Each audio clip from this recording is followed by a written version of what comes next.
Y el movimiento Un Solo Uruguay, que hace un par de años salió a la luz pública con sus reclamos, muchos dijeron que se iba a ir apagando a medida que pasara el tiempo, y otros dijeron cuando cambie el gobierno, el movimiento Un Solo Uruguay desaparece. Pero no solo no ha desaparecido, sino que están haciendo algunos señalamientos y reclamos importantes, y habían pedido una reunión con el presidente de la República, que vamos a ver si ya la han agendado, porque estamos en línea con el ingeniero agrónomo Marcelo Nubé. Buenos días, ¿cómo le va, ingeniero? Muy buenos días, ¿cómo anda? Muy bien, muy bien. ¿Cómo está la mañana allá en Paysandú? Fría pero soleada, por suerte salió el sol, después de varios días de lluvia y nublado. Bien, bien, están viendo el sol. Bueno, lo primero que decía, no se fueron al mazo. No, a lo largo de todos los años han habido muchas apuestas sobre el movimiento, todas han perdido. Algunos que íbamos a terminar dentro de las filas de algún partido político, otros que íbamos a agarrar cargos del gobierno, otros que éramos operadores y íbamos a desaparecer, y bueno, nada de eso ocurrió. El movimiento sigue activo, sigue presente, sigue con presencia en todos los departamentos, y seguimos hablando de los problemas que tenemos los uruguayos. Que hay muchas de las mochilas que nos cargaron que ya por suerte nos las sacamos de arriba, así que bueno, ahora solo toca seguir trabajando con más libertad nomás. Claro, claro. Y de aquellas mochilas que se habló allá en Durazno, que hablaba bueno, en aquel discurso el ingeniero Blasina, Eduardo Blasina, exactamente. ¿Cuáles ya se las descargaron? ¿El tipo de cambio, por ejemplo? Nosotros nos hemos descargado muchas de las que nos pusieron sobre el propio movimiento. Lamentablemente la producción y el trabajo uruguayo sigue cargando casi que las mismas. Hoy vemos una situación donde, a ver, está claro que estamos en el marco de una pandemia, está claro que hay necesidad de que los motores de la economía sigan en movimiento. El problema es que estos motores hoy están un poco sobrecargados.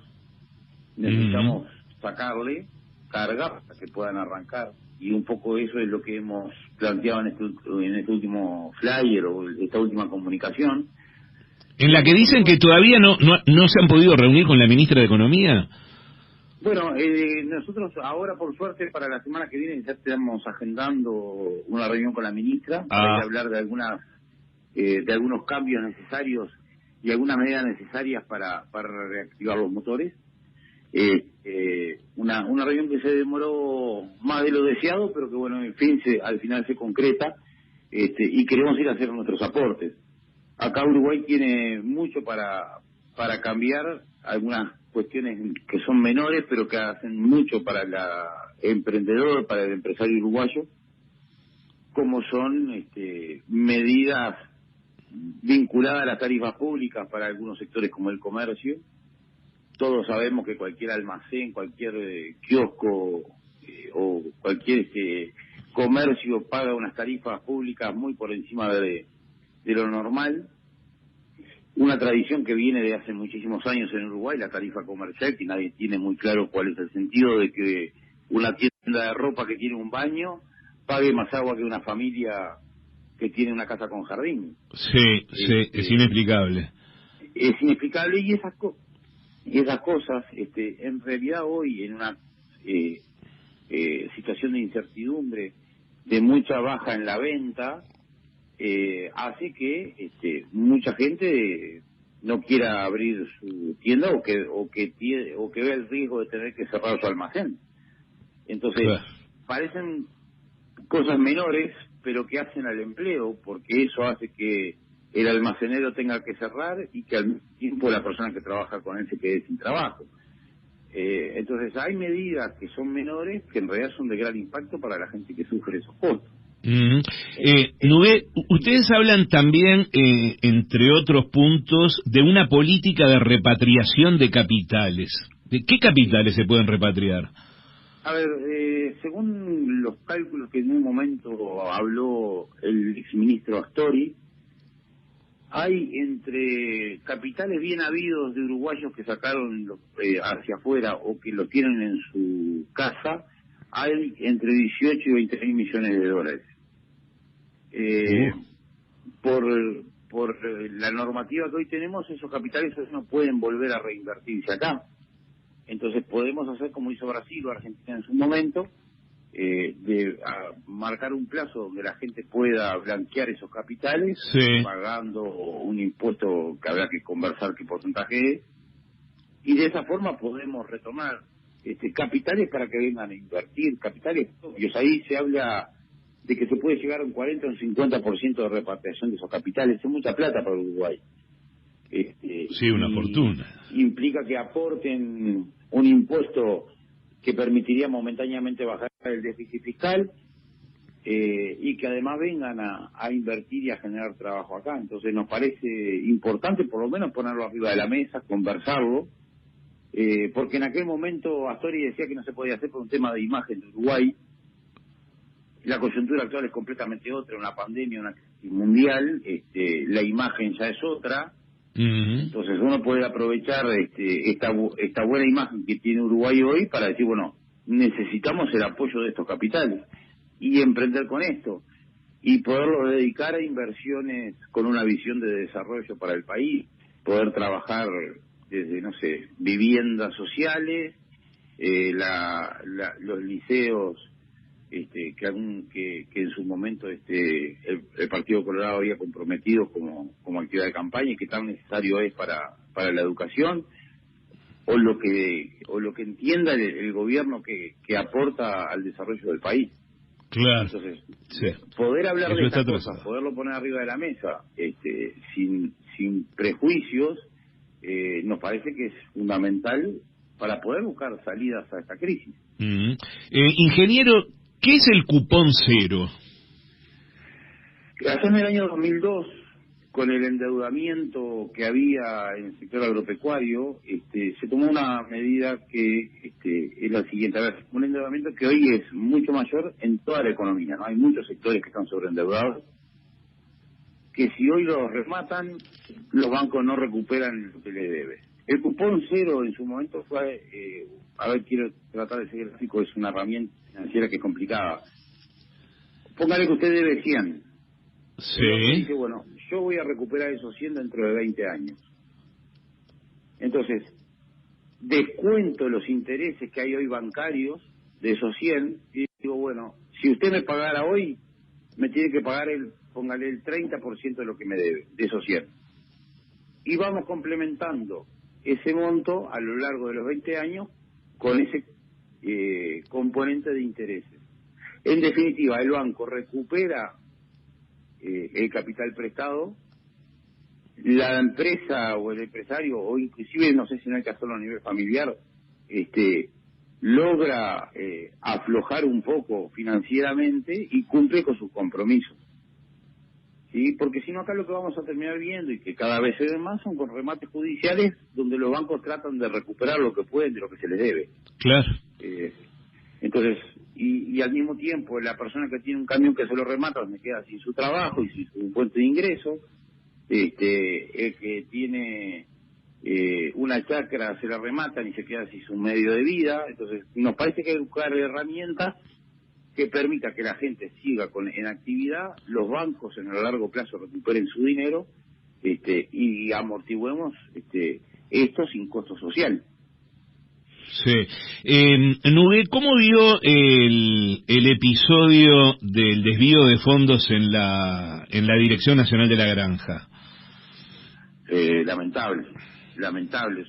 Creo que son de las cosas que le hacen muy mal a la política, que habla muy mal de los políticos, que son de las cosas que tenemos que evitar en este país, que le hacen mal a la democracia. Ojalá, si eso se comprueba que en la justicia que fue así, la persona responsable termine presa, ¿no? Acá esto no se puede solucionar con un solo retirar del cargo. Acá tiene que, cuando hay un robo en el Estado, que es el dinero de todos, acá esto tiene que terminar con gente presa, sea en este caso o si se comprueba en otros. Creo que es la señal que precisa la sociedad para decir estamos en un país en serio. Mientras estas cosas no terminen con la gente presa, está todo permitido y eso no lo podemos aceptar como sociedad. Claro. Es una vergüenza, ¿no? Ver que con dineros públicos un funcionario se instala un jacuzzi en su casa, por ejemplo. Pero por supuesto, es una... A ver, creo que no tiene un calificativo posible porque es vergonzoso, es lamentable que esas cosas pasen, lamentable que además con la burocracia de control que tiene este país, que tenemos un modelo hiperburocrático, no se puedan controlar entre ellos, a uno le hace sospechar hasta si no lo dejaron pasar. Porque si hay algo que este país tiene son controles arriba de controles, y estas cosas se le pasaron, ¿viste? Que es como que se pasa un elefante por el costado y nadie lo vea. La vieja pregunta, ¿quién controla al que controla, no? Y claro, y Uruguay tiene un modelo burocrático para hacer eso muy grande, porque si uno dice, bueno, en realidad es culpa de tener un Estado liviano que no tiene gente, que no tiene controles, pero Uruguay es el paradigma de la burocracia. Y a este señor termina con un jacuzzi en la casa, entonces acá yo no sé si no hay que buscar, además de este culpable que se hizo el jacuzzi, los responsables de no haberlo atajado a tiempo. Claro. Ingeniero, están preocupados también por un sector muy castigado en la pandemia, que es el turismo. ¿Qué esperan allí? El turismo hoy, para lo que va a ser esta nueva zafra, el año 21, va a ser una actividad de alta incógnita. Por lo tanto, la gente que vaya a reabrir su hotel, su restaurante, su boliche, los paseos costeros o cualquier cosa, tiene un alto nivel de incertidumbre. Por lo tanto, acá el Estado lo que tiene que hacer es eliminar la presunción que traían hasta ahora de que todos eran evasores, ¿no? Porque recordemos que al comenzar la zafra, la DGI hasta ahora caía un 5 de enero a los comercios y de acuerdo a lo que facturaban ese día, le estimaban una ganancia para toda la zafra. Y ahí tenían que pagar el impuesto antes de juntar la plata. Entendemos que eso hoy tiene que cambiar, y lo que tiene que haber es un control de las ganancias reales y que el empresario pague sobre esas ganancias. Si uno le empieza a poner trabas de antes, mucha gente va a optar por no abrir, porque si yo voy a abrir un pequeño comercio en un balneario y sé que me van a matar con los impuestos porque piensan que voy a evadir y yo no sé si voy a tener clientes o no, ya ni abro. Entonces no genero la fuente de trabajo, no genero el movimiento económico.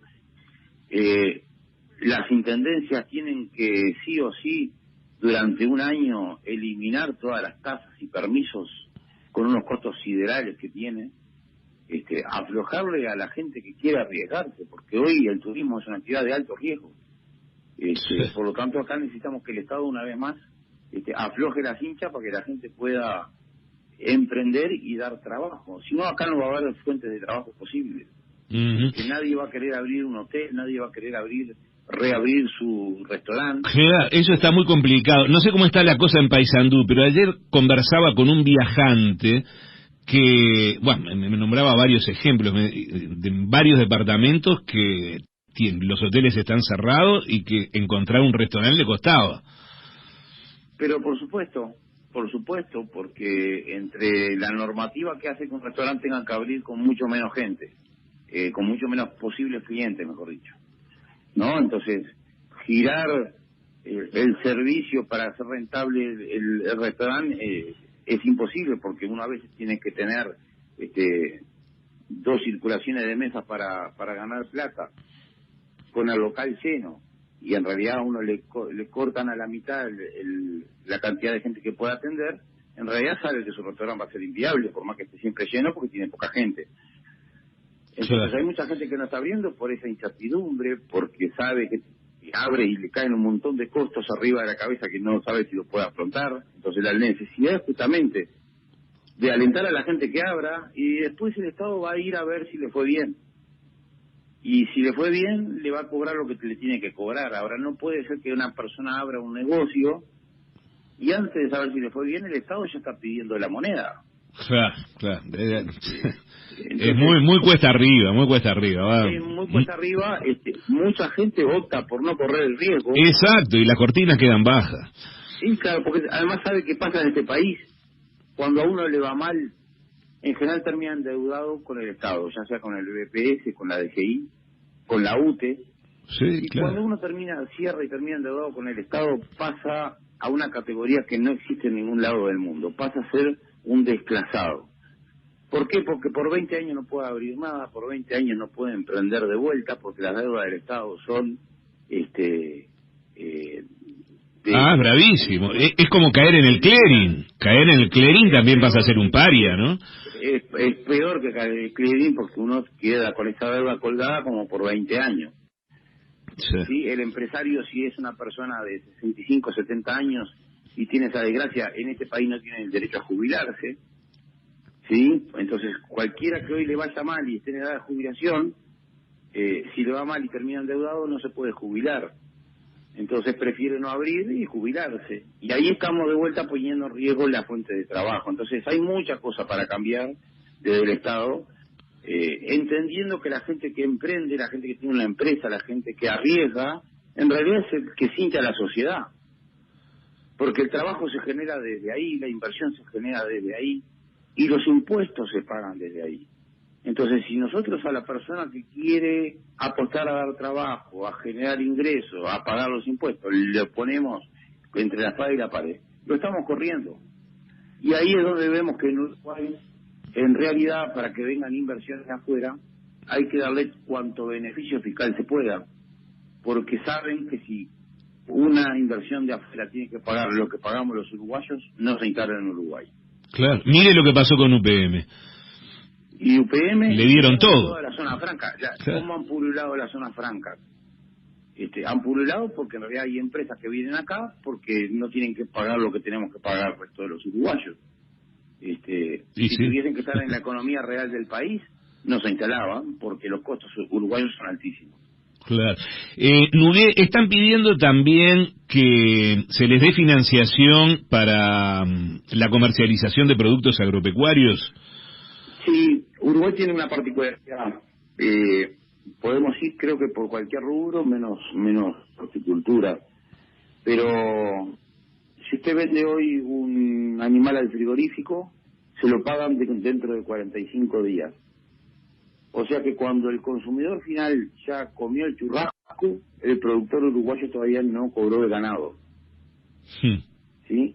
Cuando uno vende cereales, se lo pagan a los 25, 30 días. O sea, la soja probablemente ya pueda estar hecha aceite, y el agricultor uruguayo aún no cobró. Eso es porque es, en gran parte, porque el sistema financiero se retiró de prefinanciar las exportaciones.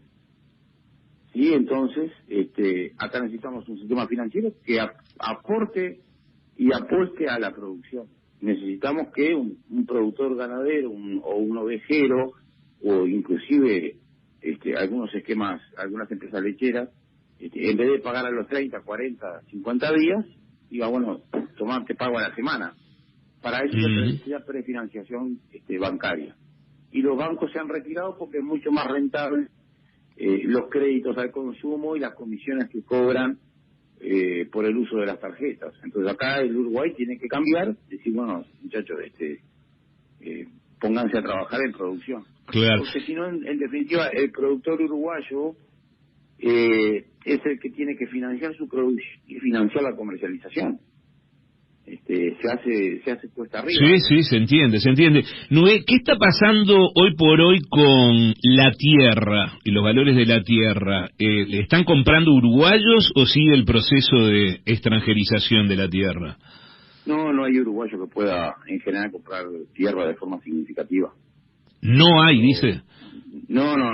no. Habrá algunos y alguna excepción, alguna fracción muy chica, pero los campos en general se venden para extranjeros, se venden para los fideicomisos, se venden para UPM y para las empresas forestales, pero no, los campos, el productor uruguayo es muy difícil que acceda a una fracción de tierra importante, porque en realidad el manejo que ha habido de todo el esquema productivo uruguayo ha hecho que el agro tenga un componente alto de financiero más que productivo.